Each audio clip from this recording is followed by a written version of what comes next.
All right. So I've been looking at Islam, the religion, and I've found quite a few contradictions in it from my searching, and I'd like to share them with you. One of the biggest contradictions I've found, just as a general point, is the peace claim that they have, yet calling to slay the infidels wherever you find them in Quran 191, as well as allowing and endorsing the killing of murderers or people who commit mischief in Quran 532, quoted, unless as a punishment for murder or mischief in the land, it will be as if they killed all of humanity. So, in that, I almost feel like it kind of allows the murder of it, but also calls for how bad murder is. It's a little strange to me. But off of Quran 532, it's clear how serious of a crime killing is. Um, so in that, why would a pure being endorse murder? Like just allowing it, like essentially like telling them to do it.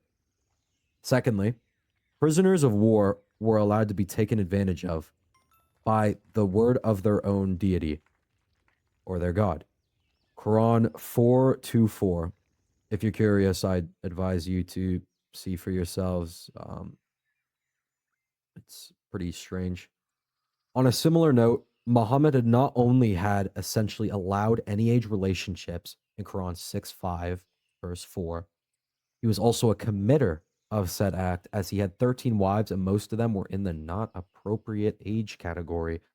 I would implore you to research that. It's a really awkward topic, but it's important. Um, Yeah, so another point would be how people follow this religion and claim that the Quran itself isn't Allah. Yet they also say it is uncreated.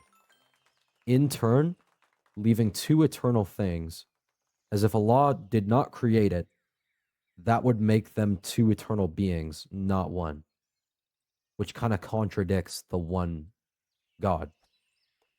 Um, Following that point, the Quran it misrepresents the Holy Trinity pretty badly. It falsely claims that Christians worship Allah, Jesus, and Mary, as if Mary is part of the Holy Trinity. Uh, Cited from Quran 575. This shows the creator or lack thereof the Quran, I guess, um, had no idea what Christians actually believe. Therefore, if the Quran gets God wrong, it cannot be from the true God. Um, And Muhammad himself was a warlord, and he had supported and ordered killings. He allowed people to be taken advantage of under divine authority, despite it being frowned upon in the religion itself. In Al Araf 41, he had done it himself with most of his 13 wives, including Aisha. Um, he had done all these terrible things, yet those who follow him hold him as a prophet.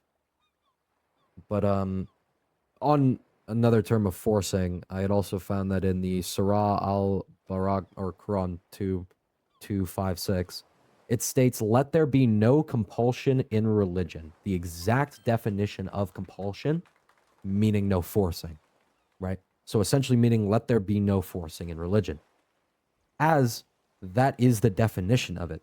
Yet Quran 2:191 and Quran 9:5, quoting Quran 9:5 here, but when the sacred months are past, killing polytheists wherever you find them.